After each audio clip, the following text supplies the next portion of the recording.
What is known as PM Suryodaya Yojana? PM Suryodaya Yojana scheme దేనికి సంబంధించింది? It is related to solar production scheme. అంటే ఇప్పుడు recent గా climatic conditions అనేటివి rise అవుతున్నాయి కదా, కన్సర్న్ ఎక్కువ రైజ్ అయింది అనమాట గ్లోబల్ వార్మింగ్. అందుకని చెప్పి మనం ఏం చేస్తున్నాం, సోలార్ ఎనర్జీ అనే దానిపైన గవర్నమెంట్ ఫోకస్ చేస్తుంది. సో సోలార్ యొక్క ఎనర్జీ ద్వారా మనం ఎనర్జీని గెయిన్ చేయాలని. సో అందుకని పిఎం సూర్యోదయ యోజన అనే ఒక స్కీమ్ లాంచ్ అయింది. ఈ స్కీమ్ దేనికి సంబంధించింది అంటే సోలార్ ప్రొడక్షన్ స్కీమ్. అంటే ప్రతి ఒక్కరు వాళ్ళ హౌసెస్ పైన సోలార్ ప్యానెల్స్ అనే వాటిని పెట్టుకోవాలన్నమాట. సో దట్ డేలో సన్ రైజ్ అన్ని కూడా రిసీవ్ చేసుకొని అది సోలార్ యొక్క ఎనర్జీని ప్రొడ్యూస్ చేస్తుంది. సో సోలార్ ప్రొడక్షన్ కి సంబంధించింది పిఎం సూర్యోదయ స్కీమ్. సో నేమ్ లోనే సూర్యోదయ, ఓకేనా.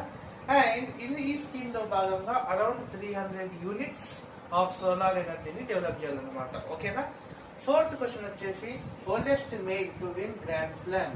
గ్రాండ్ స్లామ్ టైటిల్ విన్ అయిన ఓల్డెస్ట్ ప్లేయర్ ఎవరు? Rohan Bopanna. Who is for Rohan Bopanna. అంటే గ్రాండ్ స్లామ్ టైటిల్స్ గెలిచారు, బట్ ఆ టైటిల్ ని విన్ అయిన ఓల్డెస్ట్ ప్లేయర్, ఎక్కువ ఏజ్ ఉన్న పర్సన్ ఎవరు? Rohan Bopanna. And fifth question వచ్చేసి అస్సాం హైయెస్ట్ ఆనర్. అస్సాం యొక్క స్టేట్ తను ప్రొడ్యూస్ చేసే దాంట్లో హైయెస్ట్ తను ఒక అవార్డు ఇస్తుంది అనమాట. ఆ స్టేట్ హైయెస్ట్ ఆనర్ అవార్డ్ ఏది? What is the name of that? Assam Vaibhav. Assam Vaibhav అనేది అస్సాం స్టేట్ యొక్క హైయెస్ట్ ఆనర్, ఓకేనా. సో ఇవి 5 కరెంట్ అఫైర్స్ అన్నమాట. సో డైలీ 5 కరెంట్ అఫైర్స్ అనే వాటిని నేను అప్లోడ్ చేస్తాను, అప్డేటెడ్ వర్షన్ ని. సో 1-2 minutes పడుతుంది అన్నమాట, అంతే.